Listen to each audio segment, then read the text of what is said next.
හරි ළමයි මේ day 1 එකට අදාළව අපි කතා කරපු parts වලින් MCQ ටිකක් කතා කරන්න යන්නේ. පළවෙනි එක 2023 17 වෙනි MCQ එක.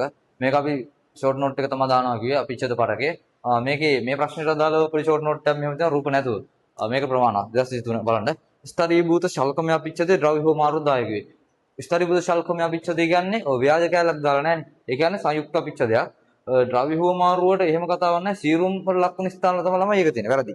व्याज स्तरीभूत स्तंभिक पिච්ඡදය සංයුක්ත පිච්ඡද නෑනේ මේ සංයුක්ත මෙයා විතරයි ඒකත් වැරදි සරල ස්තම්භික පිච්ඡදය අන්තරය හා නාස් මාර්ගයේ පිටයි සරල ස්තම්භික පිච්ඡදය මේක තියෙන ළමයි ආන්ත්‍රික ආස්තරේ නාස් මාර්ගේ නෑ නාස් මාර්ගේ තියෙන්නේ व्याज स्तरीभूत පිච්ඡදය පේනවනේ හරි එතකොට හතරවෙනි එක බලන්න සරල ඝනාකාර පිච්ඡදය ග්‍රන්ථි හා වෘක්ක නාලිකාවල ඇත සරල ඝනාකාර වෘක්ක නාලිකයි මේ ග්‍රන්ථි දෙකක තියෙනවා ශ්‍රාවය සහ සදා විශේෂණ වූ පටක කියන එකත් මතක තියාගන්න. මේක ශ්‍රාව්‍ය සක්‍රිය අවශෝෂණය. එතකොට උත්තරේ 4 පාත්‍රදී සරල ශල්කමය පිච්ඡද ද්‍රව්‍ය හෝ මාරු වලකයි.